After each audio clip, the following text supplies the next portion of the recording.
நலமோட வாழ சில குறிப்புகள். குழந்தைகளுக்கு ரொம்ப பிடிச்சமான ஒரு உணவுனா அது சர்க்கரைனே சொல்லலாம். இனிப்பு பண்டம் எதுவாக இருந்தாலும் அது எல்லா குழந்தைகளுக்கும் மோஸ்ட் ஆஃப் பிடிக்க தான் செய்யுது. அது மட்டும் இல்லாமல் நிறைய தாய்மார்கள் என்ன பண்ணுறாங்கன்னா, குழந்தை அழுகும்போது உடனே சர்க்கரை எடுத்து தான் கொடுக்குறாங்க அவங்க குழந்தையிலேருந்தே. குழந்தைங்க இனிப்பு பண்டங்கள் அதிகமாக சாப்பிட்றதுனால அவங்களுக்கு பல் சத்து ஏற்படுறது மட்டும் இல்லாமல் ஒபிசிட்டியும் ஏற்படுது.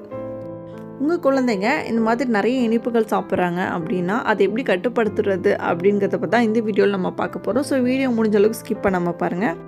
நம்மலாம் சர்க்கரைனா வீட்டில் இருக்கக்கூடிய ஒயிட் சுகர் தான் நினச்சிட்ருக்கோம்.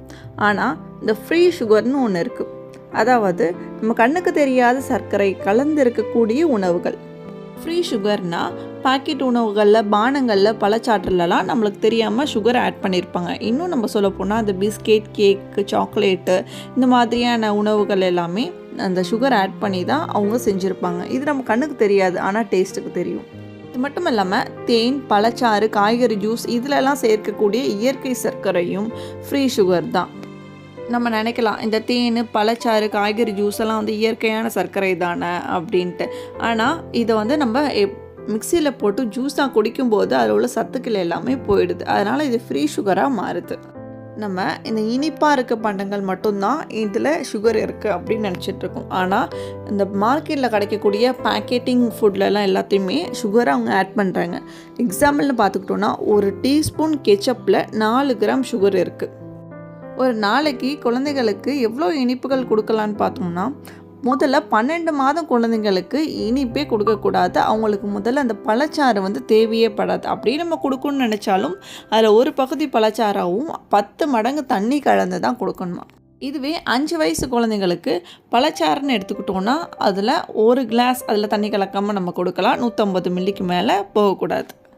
குழந்தைகளுக்கு கொடுக்கக்கூடிய உணவிலையும் பானங்கள்லையும் ஒரு நாள் ஃபுல்லாக 5% சர்க்கரை மட்டும்தான் இருக்கணும். அதுவும் 2 வயசு வரைக்கும் சர்க்கரையே கொடுக்கக்கூடாதுன்ட்டு இந்திய மருத்துவ ஆராய்ச்சி கவுன்சிலும் தேசிய ஊட்டச்சத்து நிறுவன சார்பில் வெளியிட்டிருக்கு. அது மட்டும் இல்லாமல் 4 முதல் 6 வயதுக்குள்ள குழந்தைகளுக்கு ஒரு நாளைக்கு 19 கிராம்குள்ளே தான் ஃப்ரீ சுகர் கொடுக்கணும். 7 முதல் 10 வயதான குழந்தைகளுக்கு 24 கிராம் ஃப்ரீ சுகர் கொடுக்கலாம். 100 வயது தாண்டின குழந்தைகளுக்கு ஒரு நாளைக்கு 30 கிராம் சர்க்கரை மட்டும்தான் கொடுக்கணும்.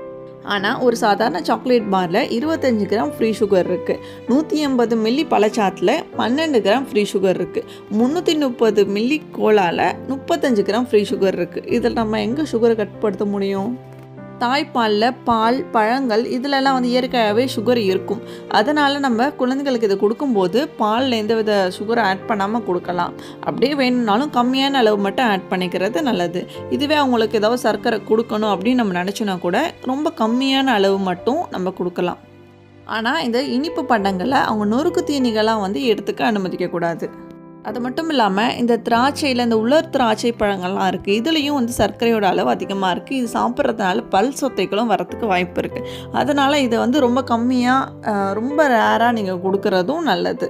டெய்லி அது ஒரு ரெகுலராக கொடுக்காம, சரி இனிமேல் நான் என் குழந்தைகளுக்கு எந்த ஒரு சுகருமே கொடுக்க மாட்டேன், ஸோ அதனால் நான் எப்போயுமே மில்க்குக்கு நான் 2 ஸ்பூன் சுகர் ஆட் பண்ணுவேன், இப்போ 1 ஸ்பூன் தான் ஆட் பண்ணி கொடுக்குறேன் அப்படின்னு நம்ம பேசுவோம். ஆனால் அது மட்டும் சர்க்கரை கிடையாது. ஸோ நம்ம ஃப்ரீ சுகர்னு சொல்லக்கூடிய அந்த பிஸ்கெட், கேக், சிப்ஸில் இந்த மாதிரியான ஐட்டங்களில் இருக்கக்கூடிய அவங்க அதாவது குழந்தைகளுக்கு ஸ்நாக்ஸாக கொடுக்கக்கூடிய உணவுலையும் நிறைய சுகர் இருக்குது. இந்த மாதிரியான உணவுப் பொருட்கள் எல்லாமே ரொம்ப ஈஸியாக கிடைக்கக்கூடியதாக இருக்குது. அது மட்டும் இல்லாமல் நம்ம குழந்தைங்களுக்கு கண்ணுக்கு ரொம்ப அட்ராக்ட் பண்ணக்கூடிய விளம்பரங்களாக இருக்கிறதுனால ஸோ குழந்தைகளே இந்த ஸ்நாக்ஸ் தான் வேணும் அப்படின்னு ரொம்ப விரும்பி கேட்குறோம். நம்மளும் வேறு வழியே இல்லாமல் வாங்கி கொடுத்துரும். ஆனால் இந்த எண்ணங்களை தான் நம்ம மாற்றணும். குழந்தைங்க கொஞ்ச நாள் அடம் பிடிச்சிட்டு அப்புறம் மாறிடுவாங்க. ஸோ அதை நம்ம தான் மாற்றணும். ஏன்னா குழந்தைங்களுடைய உடல் நலம் தான் ரொம்ப முக்கியம். அதுவும் அவங்களுடைய நீண்ட கால ஆரோக்கியம் தான் ரொம்ப ரொம்ப இம்பார்ட்டன்ட். நம்ம எதனால் இந்த மாதிரி இனிப்பு பண்டங்கள் நிறைந்த ஸ்நாக்ஸ் குழந்தைகள் கொடுக்கக்கூடாது அப்படின்னு சொல்கிறோன்னா, அதாவது டைப் 2 டயபெட்டிக்ஸ் 25-30 வயது உள்ளவங்களுக்கு தான் வருமா. ஆனால் இப்போது 8 முதல் 10 வயதான குழந்தைகளுக்கும் டைப் 2 டயபெட்டிக்ஸ் வர ஆரம்பிக்குது. ஒரு 20 வருஷத்துக்கு பின்னோக்கி நம்ம பார்த்தோம்னாலே இந்த மாதிரியான நோய்கள்லாம் கிடையாது. அதுவும் முக்கியமாக குழந்தைகளுக்கு. அதாவது அப்போல்லாம் குழந்தைங்க வீட்டை விட்டு வெளியே போய் விளையாடுற பழக்கம் இருந்துச்சு. ஆனால் இப்போது யாருமே வீட்டை விட்டு வெளியே போய் விளையாடுறது கிடையாது. அதனால் அவங்க சாப்பிடக்கூடிய உணவில் நம்ம ரொம்ப பாதுகாப்பாக இருக்க தான் செய்யணும். குழந்தைகள் அதிகமான இனிப்பு தின்பண்டங்களை சாப்பிடும்போது அவங்க உடலுக்கு அதிகமான கலோரிகள் சேருது. இதனால் உடல் எடையும் அதிகரிக்குது. இதனால் வரக்கூடிய நோயின்னு பார்த்தோம்னா இதய நோய், சில வகை புற்றுநோயும், டைப் 2 டயபெட்டிஸும் தான். ஒரு குழந்தை அதிகமான சர்க்கரை சாப்பிடுது அப்படிங்கிறத நம்ம எப்படி ஐடென்டிஃபை பண்ணுறதுனா, அந்த குழந்தையோட உடல் ரொம்ப பருமனாக இருக்கும். அது மட்டும் இல்லாமல் அந்த குழந்தையோட கழுத்து மற்றும் அக்கல் பகுதியில் வந்து கருப்பான பட்டை மாதிரி அப்படியே படிஞ்சா மாதிரி இருக்கும். ஸோ இந்த மாதிரி ஒரு குழந்தை ஒவ்வொரு வெயிட்டாக இருந்ததுன்னா நீங்கள் கட்டாயம் உங்கள் அருகில் உள்ள மருத்துவரை கான்டாக்ட் பண்ணுறது ரொம்ப அவசியம். அதிகமான சர்க்கரை சேர்த்து இருக்கக்கூடிய பொருளை நம்ம எப்படி ஐடென்டிஃபை பண்ணுறதுனா, நம்ம ஒரு கடைக்கு போய் ஒரு உணவுப் பொருள் எடுக்கும்போது அதனுடைய இன்க்ரீடியன்ஸ் லிஸ்ட்டில் சுகர் எவ்வளோ ஆட் பண்ணியிருக்கோங்கிறத கட்டாயம் கொடுத்துருப்பாங்க. அதை செக் பண்ணி பார்த்துட்டு அது நம்மளுக்கு அவசியமா அப்படிங்கிறத நம்ம யோசித்து செயல்படணும். இன்னும் டீட்டெயில்டாக அந்த இன்க்ரீடியன்ஸ் லிஸ்ட்டில் முதல்ல எது குறிப்பிடப்பட்டிருக்கு, சில இதிலெல்லாம் ஜூஸ்லலாம் பார்த்திங்கன்னா சுகர், வாட்டர் அப்படின்னு இருக்கும். ஸோ அப்படி முதல்ல குறிப்பிடப்பட்டிருக்குன்னா அப்போனா அதை தான் அதிகமாக கலந்துருக்காங்கன்னு அர்த்தம். அது மட்டும் இல்லாமல் அந்த சுகர் அப்படின்னு மட்டும் இல்லாமல் கொஞ்சம் வேறு மாதிரியான பேர்கள் எல்லாம் வந்து குறிப்பிட்டிருப்பாங்க. அதாவது கேன் சுகர், தேன், brown sugar, high fructose, corn syrup, fruit juice concentrate, fructose, sucrose, glucose, crystalline sucrose, maple, மொலாசஸ்ன்ட்டு இந்த மாதிரியான பெயர்கள் எல்லாமே உள்ளது எல்லாமே சுகர் கண்டென்ட் தான். அது மட்டும் இல்லாமல் அந்த பேக்கெட் செய்யப்பட்ட உணவில் இன்க்ரீடியன்ஸ் லிஸ்ட் மட்டும் இல்லாமல் அதனுடைய எனர்ஜி லிஸ்ட்டையும் கொடுத்துருப்பாங்க. அதாவது அந்த பேக்கெட் உணவில் என்னென்ன சத்துக்கள் இருக்குது அப்படிங்கிறதையும் குறிப்பிட்டிருப்பாங்க. எக்ஸாம்பிள் பார்த்தோம்னா சர்க்கரை, புரதம், நார்ச்சத்து, கொழுப்பு, கார்போஹைட்ரேட், உப்பு இதை பற்றியான விவரங்கள் எல்லாமே கொடுத்துருப்பாங்க. அது எப்படின்னா, இப்போ ஒரு ஜூஸ் எடுத்துக்கிறோம்னா இது வந்து ஒரு 1/2 லிட்டர் அப்படின்னா அதுக்குள்ளே என்னென்ன இருக்குது, என்னென்ன எனர்ஜிலாம் இருக்குது அப்படிங்கிறத தான் கொடுத்துருப்பாங்க.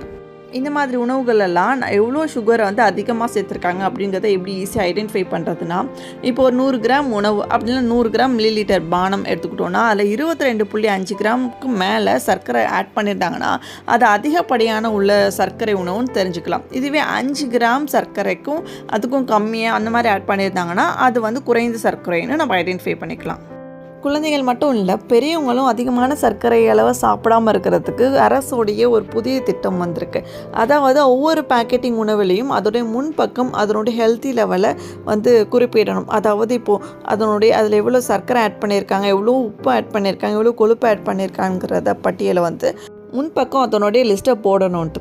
பிரிட்டன் போன்ற மேற்கு நாடுகள் எல்லாம் அந்த பேக்கிங் செய்யப்பட்ட உணவுகளில் அதனுடைய உப்பு, கொழுப்பு, சர்க்கரையோட அளவு அதிகமாக இருந்துச்சுன்னா அதனுடைய பேக்கெட் வந்து சிகப்பு நிறமாகவும், இதுவே அதுக்கு நடுத்தரமாக இருந்துச்சுன்னா அதனுடைய நிறம் வந்து மஞ்சள் நிறமாகவும், இதுவே அதனுடைய அளவுகள் கம்மியாக இருந்ததுன்னா பச்சை நிறத்துலையும் குறிப்பிடணுன்ட்டு கொண்டு வந்திருக்காங்க.